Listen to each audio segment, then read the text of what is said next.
યામ ભૂમિતિના આજના ભાગમાં આપણે અત્યાર સુધી અંતરસૂત્ર અને એના વિવિધ ઉપયોગોના દાખલા શીખ્યા છીએ. આજે આપણે વિભાજન સૂત્ર શીખવાના છીએ. જેવી રીતે અંતરસૂત્રના વિવિધ જુદા જુદા દાખલા છે, એવી રીતે વિભાજન સૂત્ર એના પણ જુદા જુદા દાખલાઓ છે. તો ચાલો વિભાજન સૂત્રના દાખલાઓ જોઈએ.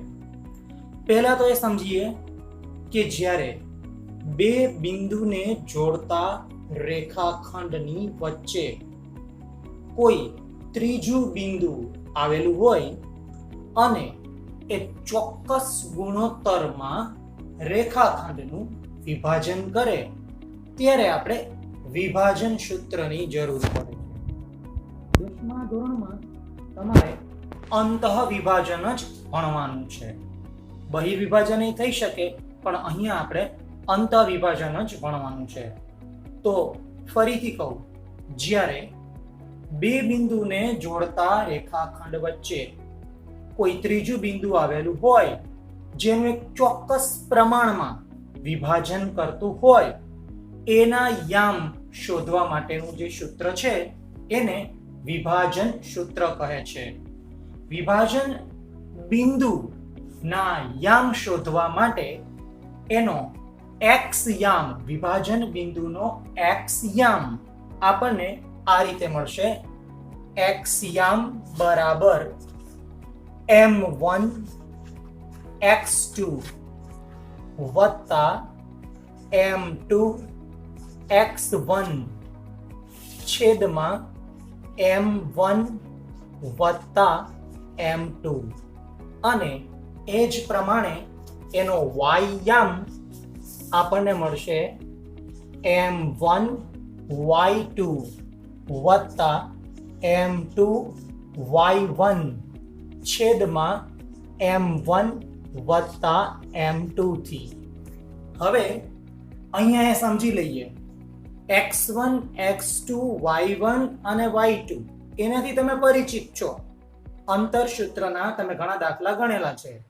આપણી સામે નવું છે m1 અને m2. તો વિભાજન બિંદુ જે ગુણોત્તરમાં વિભાજન કરે છે એમાંથી પહેલો જે અંક છે એ m1 છે અને બીજો જે આંકડો છે એ m2 છે. દાખલા તરીકે એક ઉદાહરણ દ્વારા આખી વસ્તુને સમજીએ. અહીંયા આકૃતિ જરૂરી નથી, પણ સમજૂતી માટે મેં એક આકૃતિ દોરેલી છે. બિંદુ A ના યામ 4 અને -3 છે. બિંદુ B ના યામ 8 અને 5 છે. હવે તમે જોઈ શકશો કે મેં એના 4 સરખા ભાગ પાડેલા છે.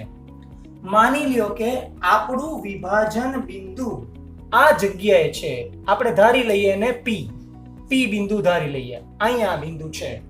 તો આપણે જોઈ શકીએ છીએ કે આ ડાબી તરફ 1 2 3 ભાગ, જમણી તરફ 1 ભાગ, એટલે કે P બિંદુ AB નું 3:1 ના પ્રમાણમાં વિભાજન કરે છે.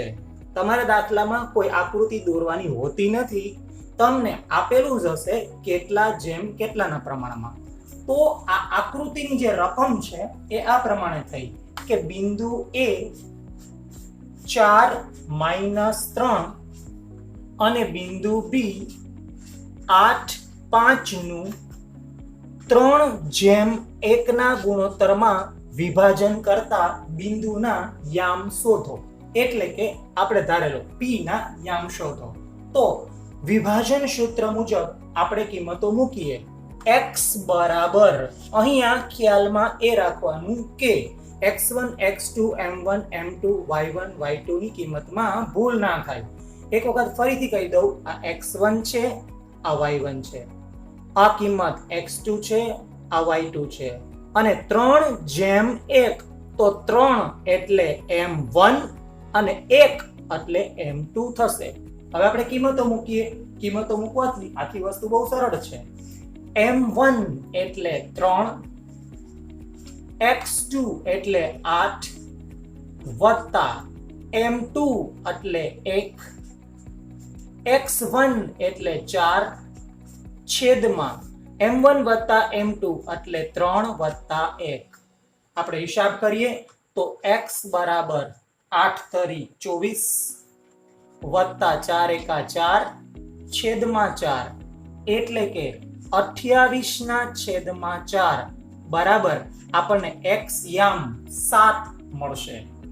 આ જ પ્રમાણે y યામના સૂત્રમાં કિંમતો મૂકીએ તો y બરાબર m1 એટલે 3, y2 એટલે 5 વત્તા m2 એટલે 1, y1 એટલે -3 છેદમાં m1 વત્તા m2 3 વત્તા 1.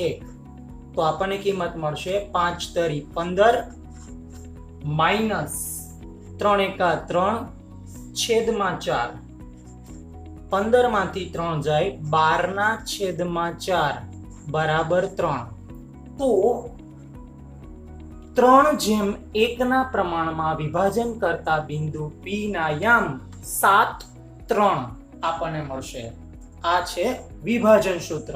હવે આ પ્રમાણ x1, x2, y1, y2 અને 3:1 એ આંકડાઓ બદલાયા કરે. એ 2:5 હોઈ શકે, 7:2 હોઈ શકે, 3:5 હોઈ શકે, કોઈ પણ હોઈ શકે. પણ આપણે આ સૂત્રનો જ ઉપયોગ કરશું. હવે જરાક જુદા પ્રકારના દાખલાનો આપણે અભ્યાસ કરીએ. દાખલા તરીકે આપણને કીધેલું છે કે બિંદુ P એના યામ -4, 6 એ બિંદુ A -6, 10 અને બિંદુ B 3, -8 ને જોડતા રેખાખંડનું વિભાજન કરે છે. પણ કયા ગુણોત્તરમાં વિભાજન કરે એ શોધો. કયા ગુણોત્તરમાં વિભાજન કરે એ શોધવાનું છે. આપણી પાસે ગુણોત્તર નથી. જરાક ઉપરનો દાખલો જુઓ. અહીંયા આપણી પાસે x1, y1, x2, y2 અને m1, m2 એની કિંમત છે. આપણે વિભાજન બિંદુના યામ શોધવાના છે. અને અહીંયા જુઓ, વિભાજન બિંદુના યામ આપેલા છે. આપણે ગુણોત્તર એટલે કે m1 જેમ m2 ની કિંમત શોધવાની છે. તો આપણે શરૂ કરીએ. અહીંયા ઉપયોગ અંતર વિભાજન સૂત્રનો જ થશે. પણ કેવી રીતે સમજીએ? જો A અને B નું બિંદુ P કયા ગુણોત્તરમાં વિભાજન કરે છે એ આપણને ખ્યાલ હોય અને આપણે વિભાજન સૂત્ર મૂકીએ તો એનો x યામનો જવાબ આપણને -4 મળે અને y યામનો જવાબ 6 મળે. તો વિભાજન સૂત્રનો જ ઉપયોગ કરો, પણ તમે જ્યાં x દર્શાવો છો ત્યાં એનો જવાબ એટલે -4 દર્શાવો. એટલે બિલકુલ સરળતાથી દાખલો થઈ શકે. જેમ કે આપણે કિંમતો મૂકીએ. x યામ એટલે -4 બરાબર m1 x2. હવે આપણે m1 ની કિંમત તો જાણતા નથી, તો આપણે અહીંયા m1 જ લખીશું. m1 અને x2 આ a અને b, તો x2 થશે 3 એટલે કૌંસમાં 3 વત્તા m2 આપણે જાણતા નથી. m1 m2 આપણે જાણતા નથી. એને ગુણ્યા x1 એટલે -6 છેદમાં m1 વત્તા m2 એ આપણે જાણતા જ નથી એટલે આપણે લખીશું m1 વત્તા m2. m1 વત્તા m2 ને ડાબી બાજુ લઈ જતા એ -4 સાથે ગુણાશે. -4m1 -4m2 બરાબર 3 ગુણ્યા m1 એટલે 3m1 -6 ગુણ્યા m2 એટલે -6m2. આપણને જે સમીકરણ મળે છે એમાં m1 ને એક તરફ અને m2 ને એક તરફ આપણે ભેગા કરવાના છે. તો -4m1 3m1 ને જમણી બાજુથી ડાબી બાજુ લઈ આવો. -3m1 બરાબર -6m2 અને 4m2 ને ડાબી બાજુથી જમણી બાજુ લઈ જાઓ એટલે +4m2. તો આપણો હિસાબ થશે 4 ને 3 -7m1 બરાબર 6 માંથી 4 જાય તો -2m2. બંને બાજુ ઓછા નિશાની કેન્સલ કરતા 7m1 બરાબર 2m2 મળે છે. હવે બરાબર ધ્યાનથી જોશો, અહીંયા આપણે લખીએ છીએ m1, m2 ને જમણી બાજુથી ડાબી બાજુ લઈ આવો એટલે છેદમાં m2 બરાબર 2 ને અહીંયા એમને રાખીએ છીએ, 7 ને ડાબી બાજુથી જમણી બાજુ લઈ આવો છેદમાં 7. તો m1 ના છેદમાં m2 બરાબર 2 ના છેદમાં 7 માટે m1 જેમ m2 બરાબર 2/7 આપણને મળે. એટલે કે બિંદુ P -4 6 એ 2/7 ના પ્રમાણમાં વિભાજન કરે છે. આ રીતને ધ્યાનથી જુઓ. અહીંયા આપણે x યામ જવાબ તરીકે લખી અને કિંમતો મૂકેલી છે m1 m2 સિવાયની. આ જ કામ તમે y યામ મૂકીને પણ કરી શકો. કોઈ પણ એક, કાં તો x યામ અથવા તો y યામ, બેમાંથી એક, બરાબર, બંનેથી દાખલો થઈ શકે છે. તો આ વિભાજન સૂત્રનો બીજો ઉપયોગ છે. આપણે હજી એક જુદા પ્રકારનો દાખલો જોઈએ.